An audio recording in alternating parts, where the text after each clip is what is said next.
Olá, tudo bem com vocês? Que bom estar aqui mais uma vez. E hoje nós vamos trazer mais uma vez o Dr. Rodrigo Silva. E ele vem abordando dessa vez um assunto extremamente importante: a nova ordem mundial. Qual seria a estratégia que a besta irá usar para unir o mundo inteiro em um só propósito? Nós vamos ver, durante a explanação do Dr. Rodrigo Silva, que o centro da questão será exatamente a adoração. Acompanhe com a gente, mas antes, dá uma curtida aqui no vídeo, compartilhe com seus amigos, porque esse é um assunto extremamente importante e extremamente atual. Você vai agora assistir o vídeo com o pastor Rodrigo Silva. É difícil estabelecer nos mínimos detalhes todas as nuances desse decreto futuro do anticristo. No entanto, é plenamente certo que ele envolverá uma questão de escolha entre a fidelidade a Deus e a harmonia com o mundo. Chegará um momento em que será impossível seguir os 10 mandamentos e estar ao mesmo tempo em paz com a nova ordem mundial. É isto que diz o Apocalipse. Aliás, pelo que fala a Escritura, a continuação da profecia, este será um decreto que alcançará o mundo inteiro. Veja os versículos seguintes, preste atenção. A todos os pequenos e os grandes, os ricos e os pobres, os livres e os escravos, faz que lhes seja dada certa marca sobre a mão direita ou sobre a fronte, para que ninguém possa comprar ou vender, senão aquele que tem a marca, o número da besta ou o número do seu nome. Apocalipse 13, 16 e 17. Interessante esse ato do anticristo de colocar uma marca na testa e na mão direita.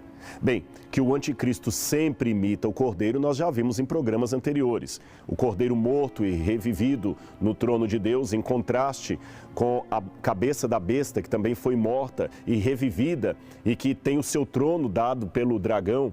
Nós temos o cordeiro colocando o selo sobre a testa dos 144 mil e aqui a besta colocando a sua marca na testa de todos os povos.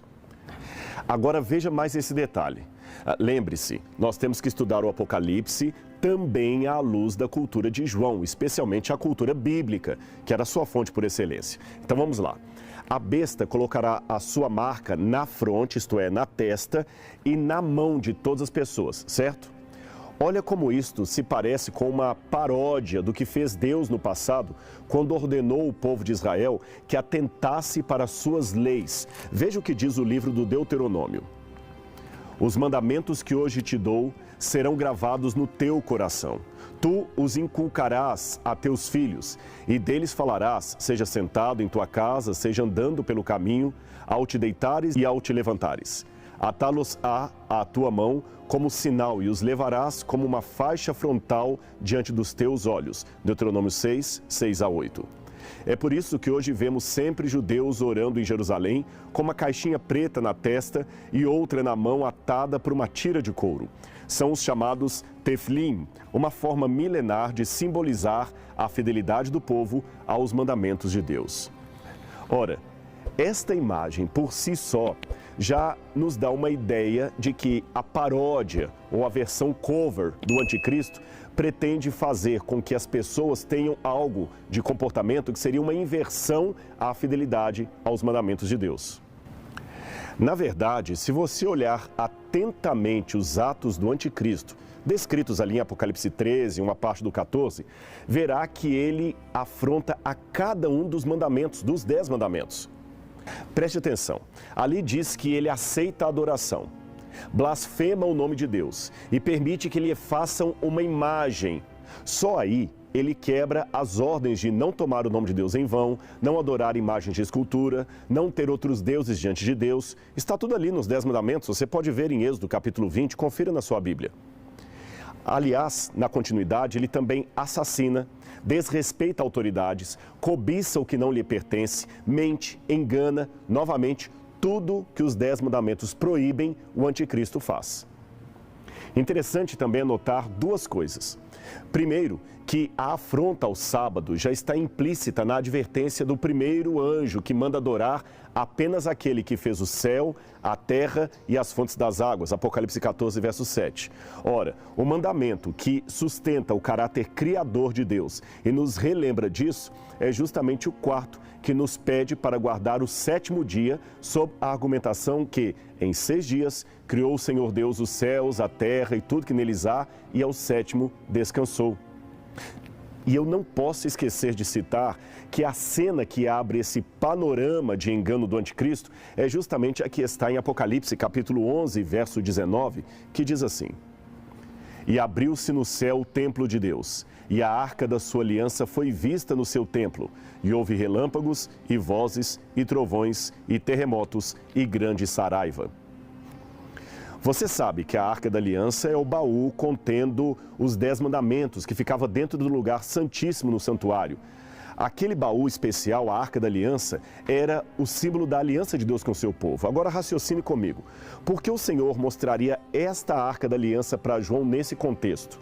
Eu não vejo outra explicação senão a de que os mandamentos de Deus ainda estarão em vigor na dispensação da graça. Eles não foram abolidos. O anticristo fará uma aliança mundial que implicará na afronta aos 10 mandamentos de Deus. Isso é muito claro para mim.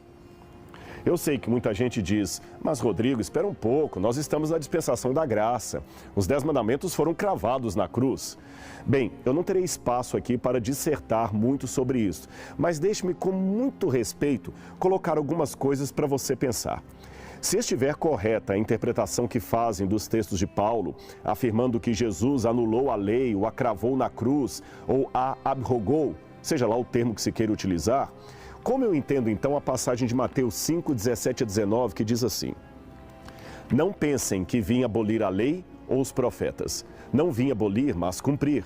Digo-lhes a verdade, enquanto existirem céus e terra, de forma alguma desaparecerá da lei a menor letra ou menor traço, até que tudo se cumpra. Todo aquele que desobedecer um desses mandamentos, ainda que dos menores, e ensinar os outros a fazerem o mesmo, será chamado menor no reino de Deus. Mas todo aquele que praticar e ensinar esses mandamentos será chamado grande no reino de Deus. Interessante que no começo ele fala a lei e os profetas, dando a entender todo o Antigo Testamento ao qual Jesus veio cumprir. Cumprir, eu repito, não anular. Mas depois ele fala apenas da lei, isto é, da lei moral, que continua em vigor enquanto existirem céus e terra. Você viu o que ele disse quanto a negligenciar e deixar de ensinar até o menor desses mandamentos. Deixe-me fazer uma pequena digressão, que aparentemente não tem nada a ver com Apocalipse 13, mas você vai ver que faz todo sentido. Eu também confesso que me assustei quando descobri pela primeira vez na história que os calendários que nós seguimos hoje não são os calendários bíblicos, que foram criados por Roma em sua fase pagã e também em sua fase cristianizada. E eu descobri que esta mudança de calendários poderia ser uma dificuldade no estudo da Bíblia Sagrada. De fato, se você observar bem, olhar as profecias bíblicas, você verá que as festas judaicas do Antigo Testamento, aquelas que apontavam simbolicamente para a vinda do Messias, eram muito atreladas ao calendário, aos meses do ano. Por isso, a mudança no calendário não impedia, mas dificultava certos entendimentos da Bíblia Sagrada. E eu sinto isso muito de perto quando tenho de explicar, por exemplo, a profecia das 70 semanas de Daniel e mostrar como elas se cumpriram fielmente na época em que Cristo veio. Ou ainda, mostrar para os meus alunos que Jesus, por uma discrepância dos calendários latinos, acabou nascendo antes de Cristo. Ou seja, é mais fácil traduzir um texto antigo do que equiparar datas usando calendários tão diferentes. Foi por isto que esse poder romano, também profetizado em Daniel 7:25, cuidaria em mudar os calendários de Deus. Essa seria uma forma de dificultar a identificação das profecias bíblicas na sua exata cronologia. Veja o texto que eu estou citando. E proferirá palavras contra o Altíssimo, e destruirá os santos do Altíssimo, e cuidará em mudar os tempos e a lei. E eles serão entregues na sua mão por um tempo e tempos e a metade de um tempo. Daniel 7:25. Bem, proferir palavras contra o Altíssimo também é algo citado em Apocalipse 13. Perseguir os santos do Altíssimo por um tempo, tempos e metade de um tempo, também é fácil depois que nós já estudamos a profecia dos 1260 anos de supremacia papal. Agora, mudar os tempos, o que significa isso? Significa mudar os calendários, zemim em hebraico, assim como traduz, por exemplo, a nova King James Version. Ela até acrescenta a expressão festas religiosas. Ela diz assim: esse reino diferente falará contra Ilaia, o Supremo, oprimirá os seus santos e tentará alterar o calendário, as festas religiosas e as leis. Agora preste atenção como Roma foi aos pouquinhos mudando o calendário. Dezembro, por exemplo. Lembra que número para você? 10, dezembro, mas é o mês 12. Novembro e outubro lembram 9 e 8, mas são os meses 10 e 11. Setembro lembra 7, mas é o mês 9. Quem mudou tudo isso? Roma. E não foi só a Roma pagã que alterou os calendários. Também em sua fase papal, Roma trouxe várias mudanças. O Papa Gregório, por exemplo, introduziu grandes mudanças. Aliás, Johannes Kepler, o grande astrônomo, chegou a ironizar as mudanças papais, dizendo que os calendários deveriam estar em desacordo com o Sol, mas em acordo com o Papa. A chamada querela pascal, que você pode pesquisar depois, foi uma dessas situações criadas pela interferência de Roma nos calendários. Alguns cristãos queriam comemorar a Páscoa na mesma data original dos judeus, enquanto outros preferiam fazer isto obedecendo o solstício da primavera. Tanto é que até as festas pagãs ficaram atreladas ao calendário religioso. Veja, a cada ano o carnaval cai numa data diferente, justamente por causa do calendário litúrgico da igreja. De fato, houve por parte de Roma uma mudança nos calendários. Mas e quanto às leis? Pois o texto diz que este poder mudaria os tempos e as leis. Bem, tempos já vimos que são os calendários. Quanto às leis, no hebraico o termo está no singular. E esta lei se refere aos 10 mandamentos. O termo original hebraico é dat, o mesmo que aparece em Daniel 6, verso 5, que diz: então estes homens disseram: nunca acharemos ocasião alguma contra este Daniel, a não ser a acharmos contra ele na lei, dat, do seu Deus. E de novo, qual não foi a minha surpresa, triste surpresa, ao perceber, irmãos, que o catecismo literalmente mudou a lei de Deus como a profecia disse que Roma faria. Sabe, eu respeito muito a fé de todos os meus irmãos, mas eu não acredito que religião cristã alguma tenha autoridade para mudar a Bíblia.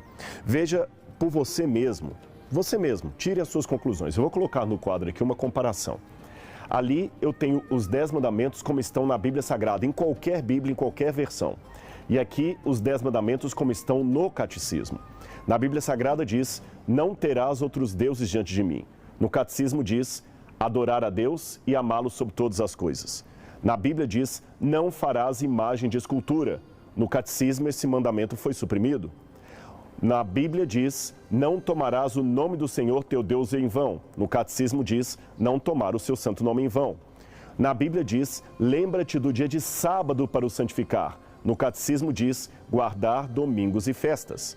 Na Bíblia diz: honrar pai e mãe. No catecismo diz: honrar pai e mãe. Não matar, não adulterar, não pecar contra a castidade, não furtar, tudo aqui está ok. Não levantar falso testemunho, E o 10º que diz: não cobiçarás a casa do teu próximo, nem qualquer coisa do teu próximo, no catecismo foi transformado em 2 mandamentos: não desejar a mulher do próximo e não cobiçar as coisas alheias. Mas veja, o mandamento da imagem de escultura sumiu, o mandamento do sábado foi trocado pelo mandamento do domingo. E em muitas versões do catecismo, coloca-se assim: disse Deus a Moisés estas palavras, e em seguida anota algo que não está na Bíblia Sagrada. Talvez seja por isto que João vê logo em seguida, após o anúncio da marca da besta, um grupo de 144 mil fiéis com Cristo no Monte Sião. E logo depois, o anúncio de 3 mensagens angélicas importantes, 3 advertências de Deus que deveriam ser dadas a todo mundo. O primeiro anuncia ter chegado o tempo do juízo de Deus. O segundo anuncia a queda da Babilônia. E o terceiro adverte contra receber a marca da besta. E para completar, temos uma voz que declara: aqui está a perseverança dos santos, os que guardam os mandamentos de Deus e a fé em Jesus. Apocalipse 14, verso 12. Perceba que esse texto que eu acabei de citar repete a mesma anotação que temos logo que o dragão se viu atirado na terra. Ele começou a perseguir os que sobraram da descendência da mulher. Aí diz o seguinte: irou-se o dragão contra a mulher e foi pelejar com o restante da sua descendência, os que guardam os mandamentos de Deus e têm o testemunho de Jesus. Apocalipse 12, 17.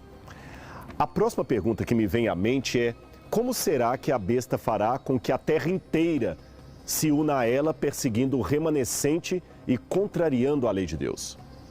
Aliás, é curioso que o mesmo catecismo que eu acabei de citar também adverte de uma apostasia no cristianismo e menciona a futura perseguição do anticristo aos fiéis de Deus.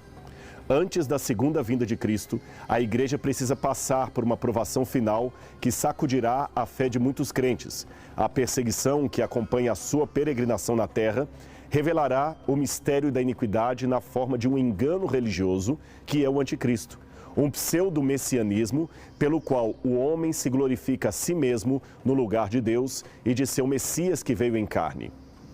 Agora, analisando fatores políticos, econômicos e sociais da atualidade, eu posso dizer que, embora eu não tenha uma data precisa para o cumprimento total da hegemonia do anticristo, eu já posso ver elementos que estão preparando o terreno para que, em breve, esta profecia seja cumprida. E aí estejamos realmente no último tempo da história desse mundo. Até mais ou menos meado do século XVIII, era totalmente estranha a ideia de um governo mundial conforme aquela prevista no Apocalipse. A Revolução Comercial dos séculos XVI e XVII já estava intensificando o processo de desenvolvimento capitalista, que acabou unindo países pela circulação de mercadorias. Mas isso estava longe de ser uma administração global, conforme previsto na profecia. Até que em 1760, iniciou-se na Inglaterra a Revolução Industrial, que aumentou em muito a dependência de um país em relação ao outro. Empréstimos entre nações e monopólio tecnológico por parte de países mais ricos acabaram criando espaço para uma possível união entre governos, uma união não antes ocorrida. No século XIX, alguns sociólogos chegaram a falar de um imperialismo mundial que colocaria todos sob o mesmo governo. Nesse tempo, porém, tal ideia não passava de sociologia utopista, ou seja, um delírio dos pensadores, algo que nunca se realizaria. Hoje, no entanto, as coisas mudaram. Desde a segunda metade do século XX, a transnacionalização das empresas parece ganhar cada vez mais força. Nos anos 1950 e 60, veio a expansão das empresas multinacionais. Nos anos 1970 e 80, a vanguarda dos bancos e instituições financeiras. E inaugurando o século XXI, temos a força da internet, que já atinge bilhões de usuários em todo o mundo. Olhe em redor, constate por si mesmo. O nosso mundinho tornou-se de fato uma aldeia global, uma aldeia que cabe na palma de sua mão. As distâncias estão encurtadas pela tecnologia e as fronteiras tornaram-se um sistema que tem os dias contados. Em outras palavras, meu amigo, nós estamos vivendo a era da globalização, ou, segundo alguns, da glocalização. Este é um neologismo resultante da fusão dos termos global e local para referir-se à presença da dimensão local na produção de uma cultura mundial. Ou seja, todos seremos um, mas continuaremos com nossas individualidades culturais. Porém, sempre posicionados diante de apenas dois caminhos: o sistema ou a marginalidade do sistema. Pois a ideia é criar um governo único. Utopia? Não para alguns. Hoje temos certas demandas que não oferecem opção, senão a criação de uma governabilidade mundial para a própria subsistência da sociedade. A guerra hoje não é tanto por território, mas por tecnologia e recursos naturais. E se ninguém legislar isto de forma mundial, nós poderemos estar assistindo o ocaso da humanidade. E note, Isso que eu estou falando aqui não é algo que eu deseje ou que eu concorde. Eu estou apenas ecoando o que dizem bons pensadores da atualidade. O meu papel aqui é apenas ler ou reler tudo isto à luz da profecia. E mesmo que eu não possa apontar diretamente isto ou aquilo como o cumprimento exato de Apocalipse 13, eu posso pelo menos refletir que o que está predito ali na Bíblia é passível de um cumprimento em curto espaço de tempo. Veja isto, a internet é uma gigante que ficará ainda maior quando o 5G for disponibilizado em todo o planeta. É inimaginável o que está por vir, mas o que este gigante tem de poderoso tem de perigoso. Quem, em termos mundiais, controla a internet? Que leis mundiais nos protegem de hackers, terrorismo cibernético, fraudes? As bolsas de valores são outro exemplo. Elas são uma ameaça à economia mundial, apesar da economia se valer delas. Sabe por quê? Elas são muito especulativas. Se cair a bolsa de valores de Hong Kong, por causa da declaração de um ministro da China, você poderá perder o seu emprego em São Paulo, mesmo sem nunca ter saído do Brasil. Já pensou o que é isso? Quem controla a bolsa de valores em termos mundiais? Ninguém. Ecologia. Há um grande e interminável debate sobre a soberania nacional de um lado e as necessidades do planeta de outro. A água que sai das montanhas de Golã são de Israel ou da Síria? A Amazônia é do Brasil ou do mundo? Percebeu o debate? É por isso que o Papa tem demonstrado tanta preocupação com agendas ecológicas. Novamente, estamos precisando de um legislador, de um governo mundial que dite as regras. De igual modo, também posso acentuar aqui o terrorismo, o tráfico de drogas, o tráfico de armas, lavagem de dinheiro, que também ganham força pela falta de um governo mundial, pois o sujeito pode traficar aqui, sonegar impostos aqui e deixar a sua fortuna num paraíso fiscal, prejudicando o país onde ele mora. Bem, todos esses elementos que eu mencionei, internet, tráfico de drogas, armas, ecologia, etc., são como crianças hiperativas numa casa cheia de instrumentos cortantes, sem a presença de um adulto que as discipline. Elas colocam a si mesmas em perigo. Novamente, precisamos de um governo que discipline o mundo e as crianças que estão soltas por aí. Zygmunt Bauman é um autor que dispensa apresentações. Maior intelectual falecido há poucos anos e principal teórico da pós-modernidade, os seus livros são aclamados em todo o mundo. Ele foi um dos que mais debruçou sobre a teoria ou o tema da globalização e as consequências humanas, partindo de várias perspectivas, como a da luta de classes, do sistema prisional, da questão das nações-estado, um modo de fazer política que parece estar atingindo até o seu esgotamento, segundo Bauman. Mas isso é outro assunto. Um tanto pessimista com relação ao que foi encontrado pelo caminho, um dia Bauman, que não era católico, encontrou-se pessoalmente com o Papa Francisco, a quem ele declarou: "Eu trabalhei toda a vida para tornar a humanidade um lugar mais hospitaleiro. Cheguei aos 91 anos e vi muitos falsos começos, até me tornar pessimista. Obrigado, porque você, para mim, é a luz no fim do túnel." O Papa ficou surpreso com aquela declaração e respondeu nessas palavras: "Ninguém nunca me disse que eu estava no fim do túnel."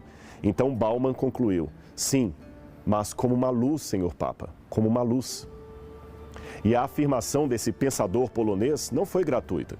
Estamos caminhando para a unificação global. O que virá depois dela, só Deus sabe. Mas, se for algo que não conflite com os mandamentos de Deus, então podemos estar juntos nessa empreitada. Mas se for algo que interponha entre a obediência aos mandamentos de Deus e aos mandamentos do homem, aí você sabe o que deve fazer. Como cristãos, nós não devemos nunca, jamais desrespeitar a fé dos outros, mas devemos, com amor e honestidade, afirmar aquilo que a Bíblia diz. Uns, é claro, aceitarão, outros não. Eu espero sinceramente que os líderes mundiais, presidentes, papa, primeiros ministros, etc., tenham a consciência do papel que representam, pois um dia a aliança do anticristo se formará, e aí, ai daquele que ajudar na construção dela. Não vos ordenamos expressamente que não pregasseis nesse nome? Contudo, enchestes Jerusalém dessa vossa doutrina e quereis lançar sobre nós a culpa pelo sangue desse homem? Ao que Pedro e os demais apóstolos afirmaram: é necessário que primeiro obedeçamos a Deus depois as autoridades humanas. Atos 5, 28 e 29. Que esta seja também a nossa decisão, de nossa mente e de nosso coração.